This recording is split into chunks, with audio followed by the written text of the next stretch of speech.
doctor Carlos Flores. Buenos días, doctor. ¿Cómo estás? Buenos días. Primo querido. Muy buenos días. ¿Cómo te baila? Oye, sí, los primos. Encantado, súper contento de estar aquí el día de hoy. Qué No, pues bárbaro. nosotros más, oye, con el tema muy importante. ¿Listos? Listísimos. Muy bien. El tema del día de hoy son las transfusiones sanguíneas. Y la relevancia de este tema viene a raíz de nuestra plática previa. El miércoles platicábamos sobre hepatitis. De eso recibí un mensaje preguntándome si una persona podía donar sangre si había tenido hepatitis. El mensaje me llegó por Facebook.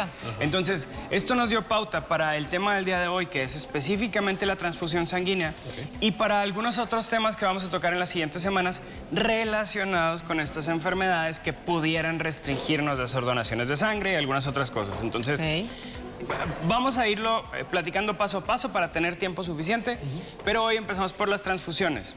¿Qué es una transfusión sanguínea? Es el hecho de hacer una donación voluntaria y libre de cualquier costo o gasto, porque todas las transfusiones son totalmente gratuitas, entendámoslo así, de sangre que se obtiene a través de una punción en una de tus venas y se extraen aproximadamente 450 mililitros, es decir, una pinta de sangre.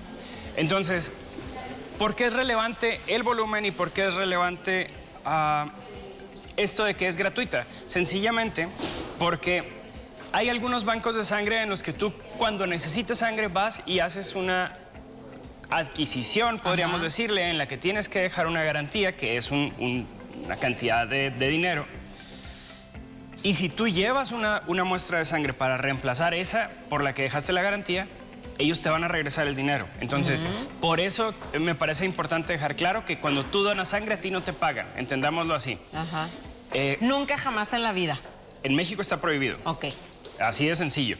Pero cuando tú necesitas una pinta de sangre, sí necesitas dejar en algunos bancos una aportación económica que garantiza que vas a regresar para reponer esa sangre que pediste al banco. Sí, claro. Entonces, así es como funciona. Van a extraer esta cantidad de sangre. ¿Por qué me parece importante que entendamos que son 450 mililitros? Porque esto representa más o menos entre un 8 o tope un 10% del porcentaje de sangre que tiene nuestro cuerpo.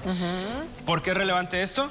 Porque si se extrae más de eso, y vámonos, por ejemplo, a un 15%, podríamos tener signos o síntomas que no queremos tener. Por ejemplo, vértigo o debilidad o muchos otros. Entonces, por eso. Pero ¿cómo podemos saber que no nos van a sacar de más? Porque no cabe más.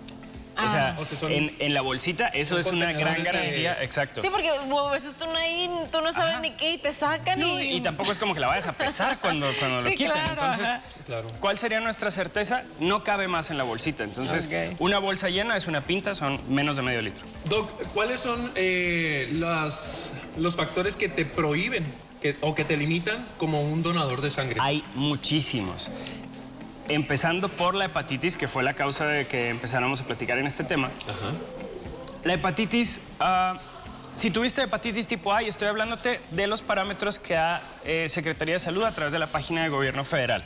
Entonces, puede que varíen los reglamentos y puede que haya ciertas restricciones en algunos lugares, en algunos bancos, pero te estoy hablando de el general, de los requisitos que pone Gobierno Federal. Si tuviste hepatitis tipo A antes de tus 10 años, y después no has tenido ningún signo, síntoma o ningún diagnóstico de hepatitis, sencillamente puedes ser donador. Pero si tuviste algún otro tipo, platicamos la semana pasada que hay 5 tipos diferentes. Si tuviste algún otro tipo, o si tuviste hepatitis A después de los 10 años, no puedes ser donador de sangre. Segundo, si pesas menos de 50 kilos. ¿Por qué? Porque la sangre va muy relacionada con nuestro peso corporal. Entonces, si extraemos 450 mililitros de alguien que pesa 50 kilos, le estamos dando un bajón más grande que de alguien que pesa 80, proporcionalmente. Entonces, por eso la reserva de si pesas menos de 50 kilos, no puedes ser donador de sangre. Personas menores de 18 años solamente lo pueden hacer a los 17 y con el consentimiento de sus padres. Y a los 18 en adelante por motu propio, por voluntad propia. Y hasta los 65 años. Después de 65 tampoco es recomendable ser donador de sangre. Si tienes enfermedades del corazón y no están controladas, o si tienes diabetes y te aplicas insulina, no puedes ser donador de sangre. Y si has tenido procedimientos quirúrgicos en los últimos 6 meses o embarazo, lactancia, entendamos embarazo, lactancia, después de terminar la lactancia puedes ser donador. Pero si no lactaste, el embarazo hay que esperar 6 meses para ser donador. No puedes donar mientras estás embarazada. ¿Qué onda con los tatuajes? Digo, sé que Ay, están para estaba allá. pensando en lo Justo, mismo. con ese quería cerrar Estamos hablando de precisamente. algo más clínico. No, pero, es súper válido. dale. Y de hecho, quería cerrar y con esto nos englobamos ya todo el tema porque los tatuajes, según las normas oficiales mexicanas, no puedes ser donador si te has tatuado en los últimos... bueno, antes de eso, enfermedades de transmisión sexual, VIH y algunas otras enfermedades también son restricción. Ahora sí, vamos a hablar de tatuajes. Si te tatuaste en el lapso calendario de un año, debes esperar para ser donador de sangre. Si necesitas ser donador de sangre y ya pasaron 4 meses, puedes hacer una prueba cruzada en la que se va a establecer el diagnóstico a fondo de VIH y enfermedades virales. Si esto es negativo, puedes ser donador según los estatutos de gobierno federal. Regreso a esto porque puede que en algunos lugares nos digan que no podemos incluso con eso y hay que respetarlo, porque Sí, claro. son restricciones muy específicas de cada lugar para respetar sus características. Entonces, tatuajes 1 año y inyecciones en general, siempre tienes que contarle a tu médico o a la persona que te está entrevistando, incluso si te pusiste Botox o un relleno de ácido hialurónico, tienes que comentarle a quién te está haciendo el examen para saber si vas a ser donador de sangre. Okay. Una inyección en la pompa, consumo de drogas, todo eso tienes que comentárselo sí.